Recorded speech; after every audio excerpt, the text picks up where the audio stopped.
It takes us to our talk of the tape. Can stocks still turn in a strong year if interest rates stay elevated and the Fed stands pat for several months? That is a key question. Let's bring in Dan Greenhaus of Solus Alternative Asset Management, who hopefully has the answers for us. What do you think? I think clearly you have a little bit of indigestion right now in the market with yields going up, not just to the level to which they've risen, but the speed at which we've gotten here. But I think we've seen this story before, and on the assumption that yields are going to top out somewhere in the 4.75 to 5 range, and it's a longer conversation for why that is, then presumably whatever equity rally that we've been experiencing is likely to continue doing so. At least that's my expectation. I mean, is that what you think about yields, that they're going to run out of steam? They're not going to cross 5%? Is that sort of the danger zone, the line in the sand for this market? Yeah, well, we always knew as rates were running up that the danger zone, if you will, was in the upper fours. And I think you're seeing stocks wobble. Obviously, the headline index is down a bunch. The equal weighted index is down, call it twice as much, indicating obviously there's some additional weakness beneath the headline. But with yields moving up, you have to ask yourself why that is. And a lot of it has to do with the repricing of the Fed. Some of it has to do more recently with worries about inflation. Break-evens seem to be moving a little bit higher. And we can debate whether that's good or bad for stocks. But I think there's a limit to how far that's going to run, because I think you're not quite at max pessimism on that front right now, but probably coming up on it. All right. Goldman's Tony Pasquarello had a note today which sort of speaks to this, and I want your reaction to it, in which he says, quote, the character of the trading environment has changed, and the distribution of potential outcomes has seemingly widened. Market participants are actively debating the sequence and impulse of Trump 2.0 policies, as well as the attendant path of monetary policy. And with all that comes some friction that manifests in portfolio risk reduction. He says higher volatility is likely here to stay for a bit. You agree with his assessment of what the landscape looks to be now that the trading environment has changed, the character of it?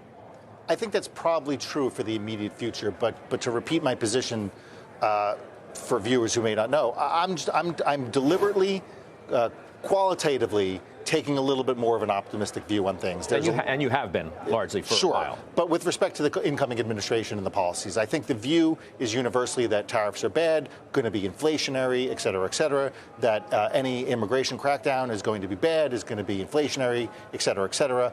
I'm taking a little bit more of an optimistic view of that, partially rooted in some data and some analysis, but also just like I'm going to take a qualitative view of it. So I think I understand what Tony's getting at, but I think over the first quarter and maybe into the second quarter, as a lot of this becomes clear, investors will be able to ascertain exactly what it means, how much is going to happen, where it's going to happen, what any rebuttals might be from external countries, and you can begin to incorporate that into your analysis. Okay, so you're still largely positive on the overall run of the market I am still positive on the market. Okay, I think investors should be as well. All right. Well, I mean, Rick Reeder is BlackRock, who was with us on the program yesterday. I want you to listen to what he told us about, where he thinks the outlook for this market really is, and especially the NASDAQ, too, which he's liked for a long time. Mega cap stock, which, these stocks have been upset now as rates have risen. But let's listen to Reeder.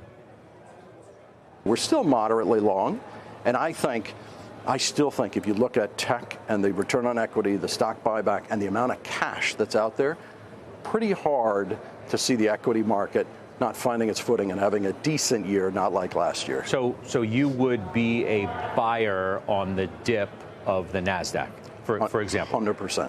100%.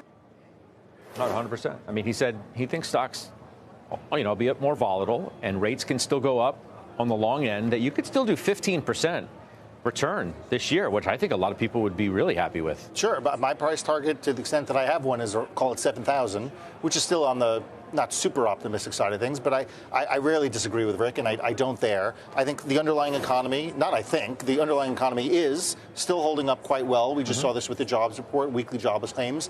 Real wages are positive. And with respect to the market, Rick made the point, the tech stocks, the balance sheets are extremely clean. The investment story is still there. We're still waiting.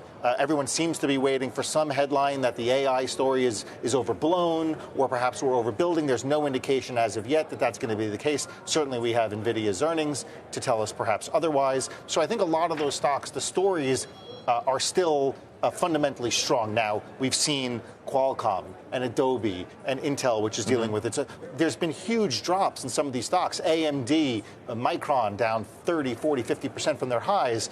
if you believe that a lot of those stories remain intact, then this is a tremendous buying opportunity. And I think you're doing a disservice, the royal you are doing a disservice by looking merely at the headline and saying, well, stocks are down 3, 4, 5% from the highs. I think that obviously misses the larger story here. All right.